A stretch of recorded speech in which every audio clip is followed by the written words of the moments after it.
Today guys, we're back with another Arc Raiders video. Today we're actually going to be reacting to Arc Raiders gameplay breakdown and impressions by Rockhound Black. Now, he put a lot of time into Arc Raiders early tech test. He even played the closed test, which he isn't going to talk about. He mentions that, but he'll give you all the information that we were allowed to talk about from the early tech test. And I think a lot of Division agents are going to love this game. So let's listen to what he has to say about Arc Raiders. Arc Raiders is a multiplayer extraction adventure set in a distant future here on Earth.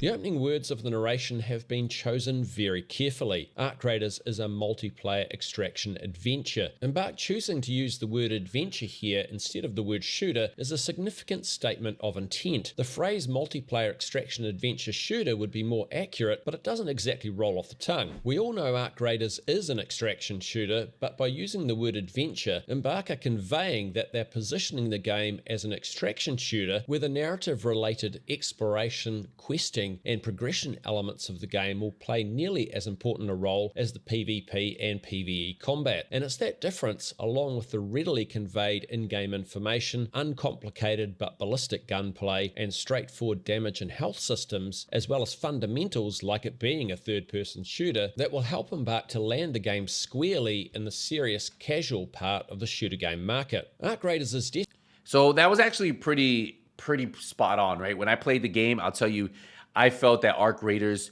play like a really good third-person shooter. It felt like an extraction shooter, but it did have that adventure part where there were quests. It made you engaging, made you want to go out there. So that's where they try to twist the narrative of it just being an extraction shooter, where a lot of people may not want to embark on, right? They wouldn't want to get into that type of game. But I think he breaks it down pretty good about where they want to go, their focus on this. And I think if you guys give it a shot, you'll probably enjoy the way this game plays.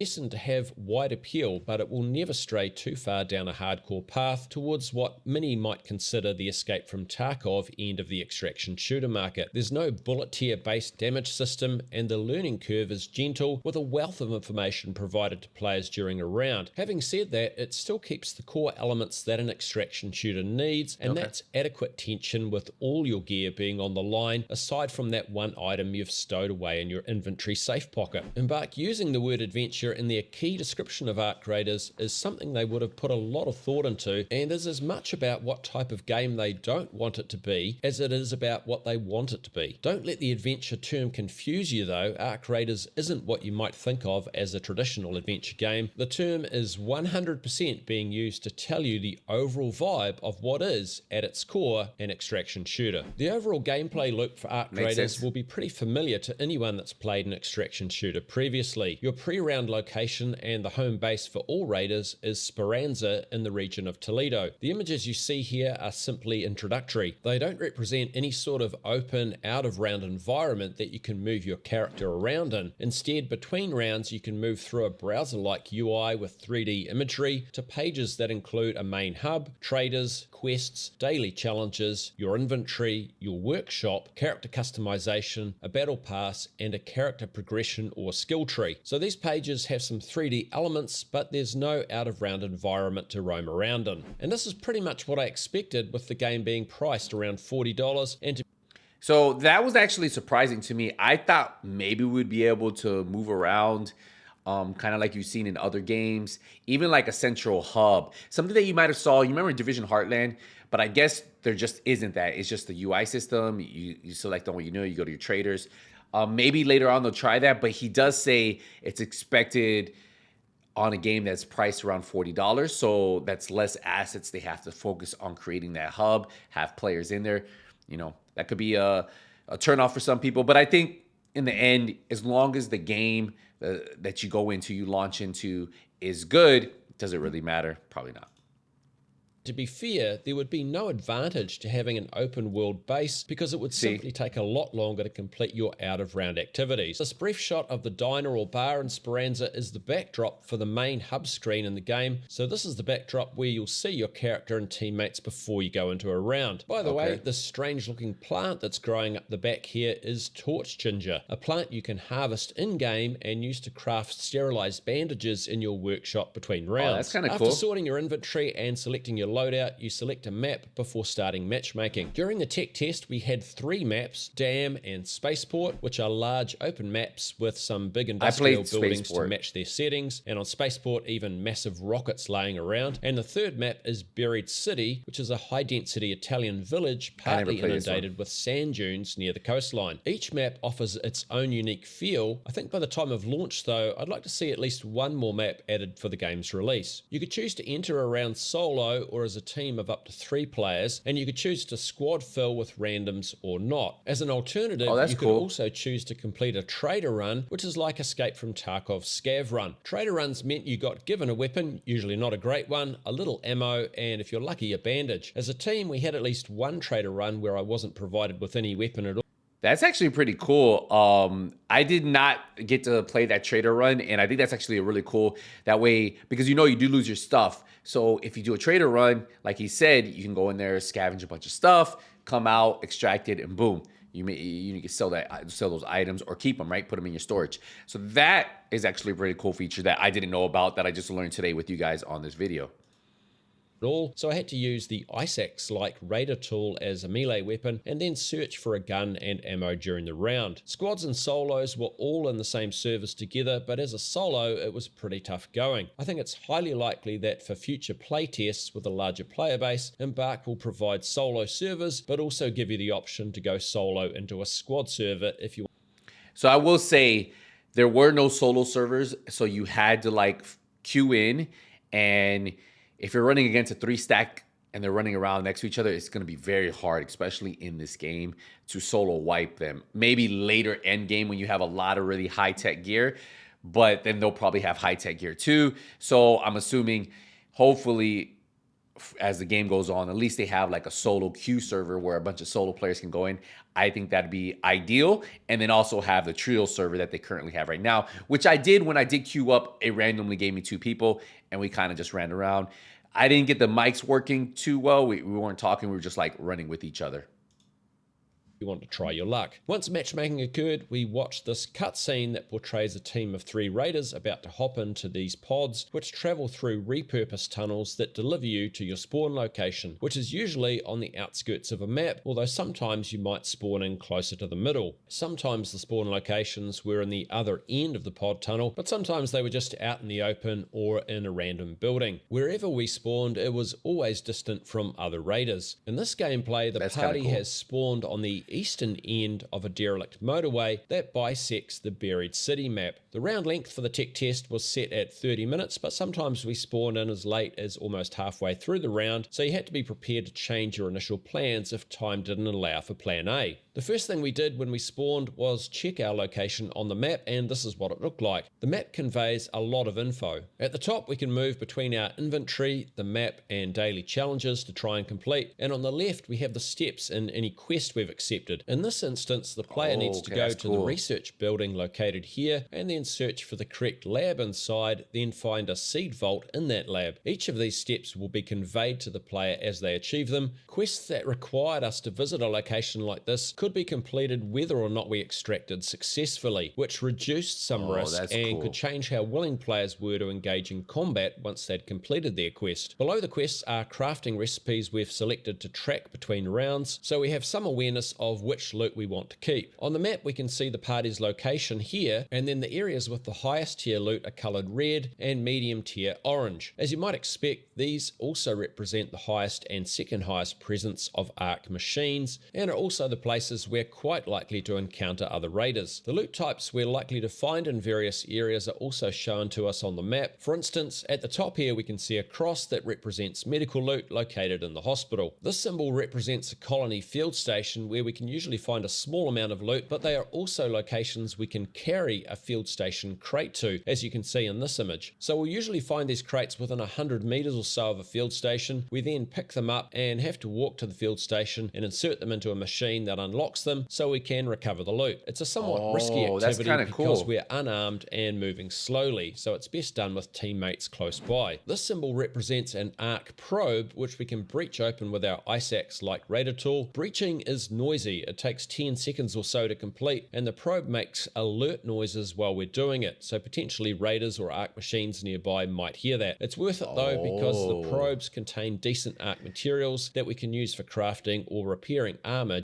That's actually really cool. Like, I do like there's different things for you to do in the map. It's just not just go out there and then grab something. There was one, right? He had a box that was sealed. You had to take it to an area where it would open the box up and you get the loot outside of it. This one you have to pry open, and inside you can get materials. Again, better loot, but there's a high risk, high reward value to it, right? Other players could hear you, or even the drones that are roaming around. I'm honestly, I see the extraction portion of it.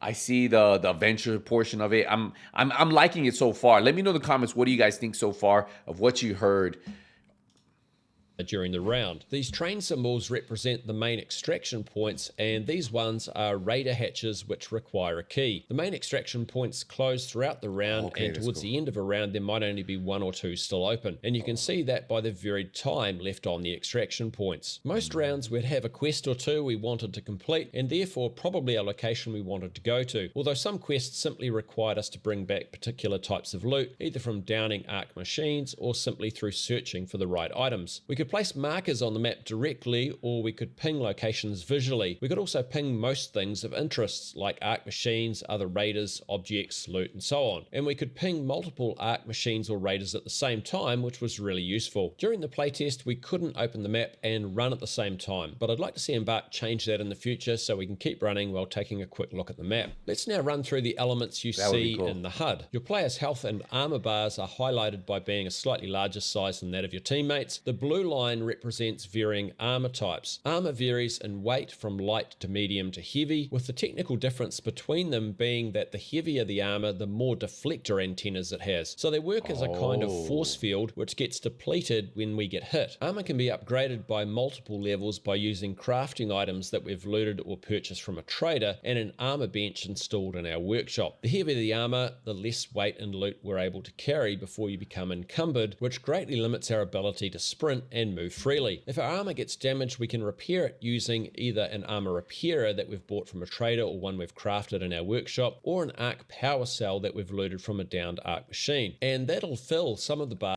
That's actually really cool right there. You can actually see right here, player 1 has a ton of armor, player 2 a little bit less and less there. And he says this is where you'll start to see the upgrade, and it deploys a shield, right, that deflects.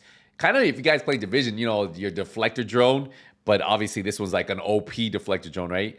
But it counts as your armor. That's kind of cool. And he says there's different ways that you can upgrade these armors from traders, doing quests, and then you can get stronger. But if you have a lot of armor on your build, when you're out there, you can carry less, right? Because there is a total amount of weight you can carry before you start to move slower and slower and slower. And that's just something you have to keep in mind with, do you want to have a lot of armor, or do you want to be a little bit light on your feet so you can carry more back and extract that? Back up again. Sometimes it might take a couple of applications. Additionally, weapons and armor all degrade through use, and we could pay to repair those, which we'd check every time between rounds. We never wanted our weapon to reach 0% durability during a round because it would become inoperable. The white bar in the middle is our stamina, and this, amongst other things, can be improved through character progression via a skill tree, which could sometimes be progressed between rounds. How quickly the stamina bar decreased also depended on the weight being carried. So did you hear that? He said that there's a skill tree that can help improve this. So that's the first time I've heard them he's mentioned a skill tree in the game, and I don't know if he's going to show it in the future, but I think that's actually really cool. Arc Raiders isn't a hardcore extraction shooter. It definitely has some nuanced elements to it that keep the gameplay pretty grounded. At the top is the compass, and these symbols represent the direction of those metro stations that potentially offer extraction locations. Nice. On the right of the HUD, we see a bandage. This is the selected item in our quick equip item slots. In our inventory, we have 6 of these slots, which are linked to a selection rows that can be brought up on screen to choose one of the 6 items quickly. Usually you'd have bandages, armor repair, here, grenades, and maybe a zip line in these slots. There's also a separate gadget slot, with the gadgets in the playtest being zoomable binoculars, which is the outline you can see here, and a grapple, which you can see in action later in the video. Look at that. Here. The Beretta pistol is selected, and this is our raider tool that I mentioned before. The playtest included 13 weapons, including 3 pistols, 2 SMGs, a semi-auto assault rifle, a full auto assault rifle, a lever action battle rifle, a break action battle rifle, a couple of shotguns, a scoped sniper rifle, and what is known as the equalizer, which fires energy rounds, and that kind of looks like an electric laser when being fired. You can pause this description page if you want to read more details about the weapons, but remember, all of this is subject to change. In addition to the weapons, there were a whole suite of grenades and mines to use as well, so the choices for your loadout are pretty damn good. Anyhow, the team here sets off. In the distance on the left, we can see an airborne arc machine, and even at this distance, we could ping it for our teammates if we wanted to. The raider we are following is on a that's quest. cool. A job to obtain a seed vault from a research facility deeper So you into can't the city. ping items. So the narration explains some typical quests I mentioned earlier, and on the right we see our teammate breaching open a metal panel so they can loot it. See how loud that is? You can hear how much noise the breaching makes. There are a lot of different objects that required breaching, and sometimes we found doors that could be breached as well. Some doors required us to carry an access key, and those could be found around the map, usually in the high tier loot locations. Here you see that the location of loot is shown to you with these little circles once you're close enough, and moving closer shows you the name of the loot and its quantity. Like most looter shooters and extraction shooters, you'll collect bits and pieces on the way to your main objectives. You see here briefly that there are 18 general slots in our inventory, and you can stack multiples of the same items in the same slot up to a certain point. One of the things Arc Raiders already excels at is player movement, and we'll see an example here. The smoothness of this mantling up onto the bus is representative of movement in the game as a whole. Players have the ability to mantle objects of various heights, climb ladders and speed slide down those, and also ledge grab when jumping or falling, as well as dodge roll, which you'll see later on. The grapple gadget can add to that flexibility of movement even further. Sure, there were still times every now and then when you'd get briefly stuck on a bit of the environment, but by and large, with a little bit more polishing, player movement in the game is well on the way to being some of the best movement you've ever seen in a shooter. These red flares... Okay, that's actually impressive to hear. To say, I want to know if he's played any Division, because Division has some really good movement. If you think about it, Ghost Recon's movement, but Division's movement's pretty solid. But even like Heartland had some really nice movement too, if you watch any of that gameplay. But for him to say this, some of the best movements he's seen in a shooter for third person, that's impressive. And I know a lot of Division agents, they like to hear that. They like to hear how well does the character feel in third person. I'll tell you, when I had my hands on him, it actually felt pretty solid. It felt a little bit more realistic than Division. You know how Division's a little floaty sometimes, but I actually like this one. And when he said that, I just smiled, because I'm always looking for good movement in my third person shooters. I feel like that makes you really enjoy the game as a whole.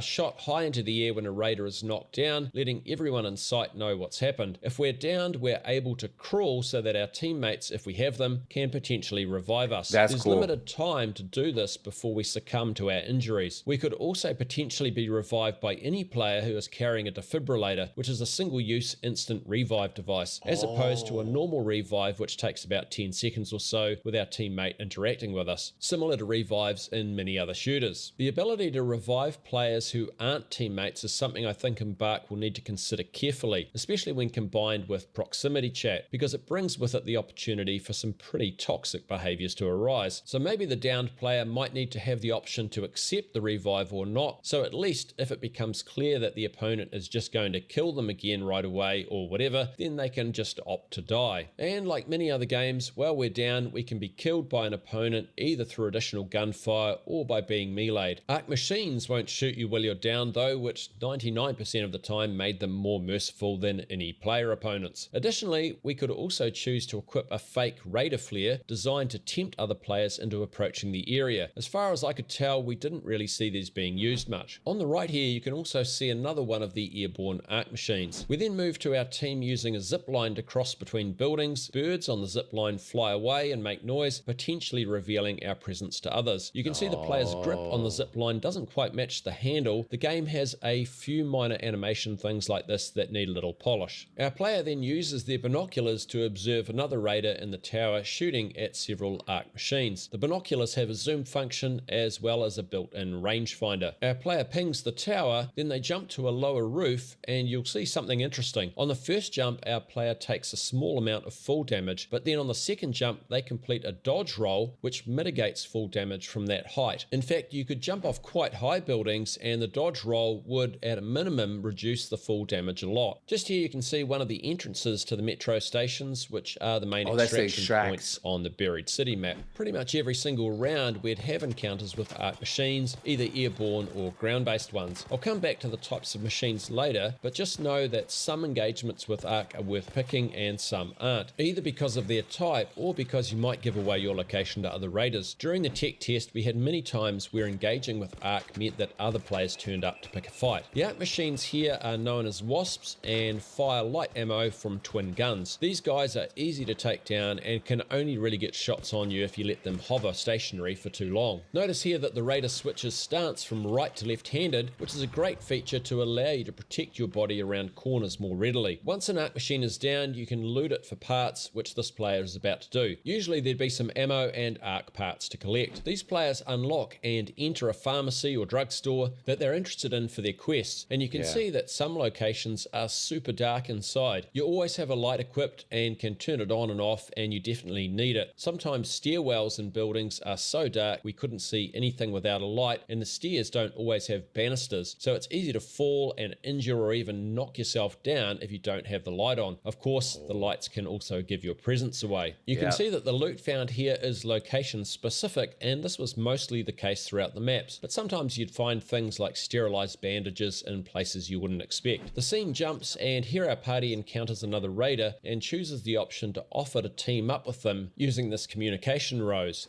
Hey, Raider. Don't shoot, I'm a friend.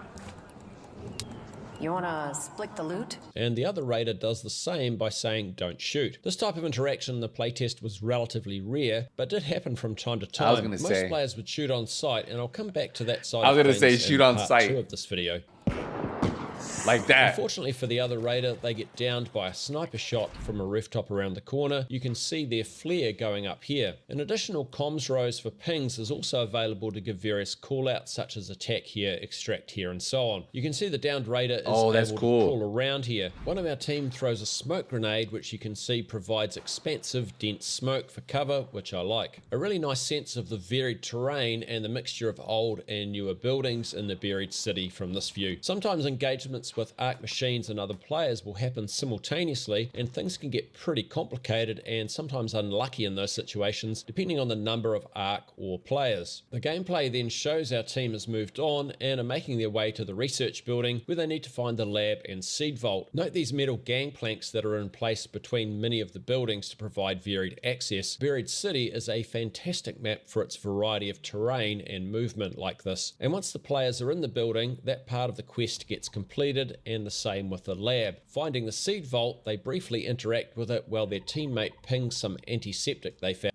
So I will say what I do like so far, what I've seen is like the map layout. It's multi-level. Like you go into buildings, you can see they're crossing. They're definitely on the second or third floor. They're coming across. They go into other buildings.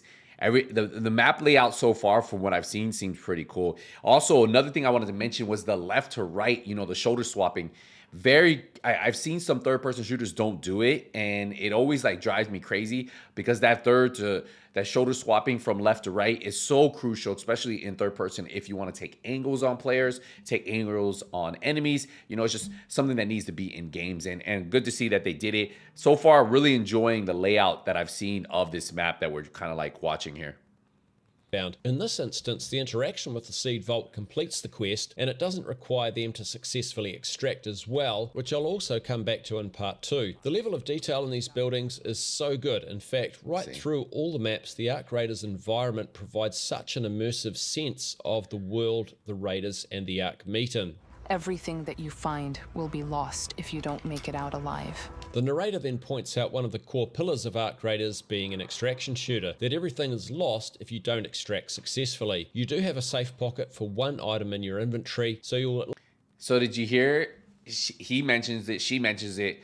So in this game, if you die, you lose everything, but you do have what is known as like a safe pocket, lockbox, typically what you see in extraction shooters. So, but on this one, you lose everything when you go in. That's why it's important that they did mention that they do have those scaverns, if you want to say, where you go in with nothing and they give you a random weapon, a bag, you can loot stuff, take it out, right? Because if you die, you're not really losing anything, right? So kind of cool to see. It is a high risk, high reward game.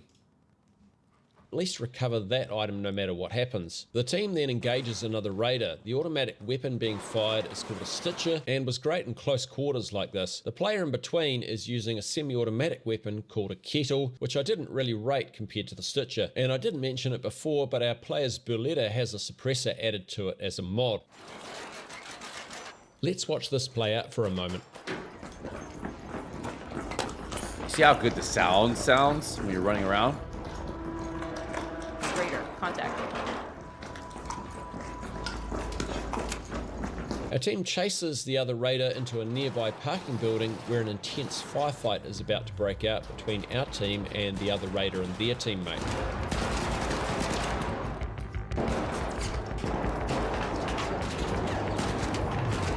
Our player's teammates are both downed, then our player opts to run and bail over the edge of the building hoping for an escape, and we don't get to find out how their story ends. So how does a round wrap up then? Well, let's for a moment assume that their teammates both get killed by those opponents and that our player retreated successfully. What next? Well, they'd look for an extraction point. If it's one of the main ones located in the metro stations, they'd go underground at these metro entrances marked on the map and then hit a button to call the train, which would arrive a little over 30 seconds later. The doors of the train and the platform open, they hop on the train and then interact with a panel inside to initiate the extraction. That takes a little under 10.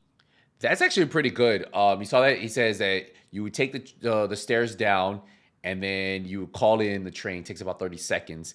And then when the train arrives, the doors open, and he just said it takes 10 seconds to interact to, I guess, take off. 10 seconds all up. So if there are other players nearby, it might mean a gunfight breaks out before they can extract. The train doors also open on both sides, so there might be players on the other platform too, and they wouldn't know if they'll be friendly and be happy to extract with them or not. Either way, if they don't extract with the extraction panel on the train, it will extract automatically 2 minutes after the doors open. On the dam and spaceport maps, there aren't metro stations, but instead the main extraction points are large elevators that come up to a surface entrance that has 4 mechanical doors, one on each side. Whether we extract successfully or not, when a round ends for us, we're presented with a pretty cool map showing the path you traveled throughout the entire round and the locations you took or gave damage from other players or other machines, where you downed other players or were downed yourself. It's a really nice post-round feature, albeit one that needs a bit of polishing before release because it was a little clunky to use. You then watch a cutscene of you and your team walking along an underground tunnel and see the value of the loot you extracted. You can also view the loot you consumed during the round. Then you see your character's level and the XP gained during the round, which is awarded for scavenging, damaging arc and opponents, extracting, and the amount of time you spent on the surface. And you're shown the quests you completed before returning to the main hub page. Embark's gameplay video has a little additional footage added on after that team's story comes to an end. Here we see our player throwing an impact grenade in a partly open tunnel on the spaceport map. One of the opponent's dodge rolls out of the way. That's followed by a very brief clip of a player being downed. Here's a player approaching 2 others near an arc probe in the swampland area on the dam map. They're equipped with a Stitcher, the automatic weapon we saw in action earlier. This player is moving near a large airborne arc machine known as a Rocketeer, which, as the name suggests, fires rocket barrages, which you see a short time later here. Rocketeers are well armored but are relatively slow moving. Taking on these alone is no easy task though. Here members of a team on the spaceport map have climbed onto what is known as a Baron Husk. Barons are one of the largest ground-based arc machines, which were seen in teasers and trailers when the game was still a PvE only game, but these mechanical giants were not seen in action in the tech test. However, they could be seen moving in the distance on the Buried City map, so we might see them in the game at some point. These Baron Husks can be busted open to get at arc parts inside, although they open up with a bit of an explosive fire, so you have to do it with a bit of care. This player is firing a Raider supply station flare, which results in this capsule full of loot being dropped nearby after a short time. These little critters on the ground are known as ticks. They often turn up inside buildings or in the swampland on the dam map and will jump on your face in alien-like fashion, forcing you to take a few seconds to interact with them to remove them. Again,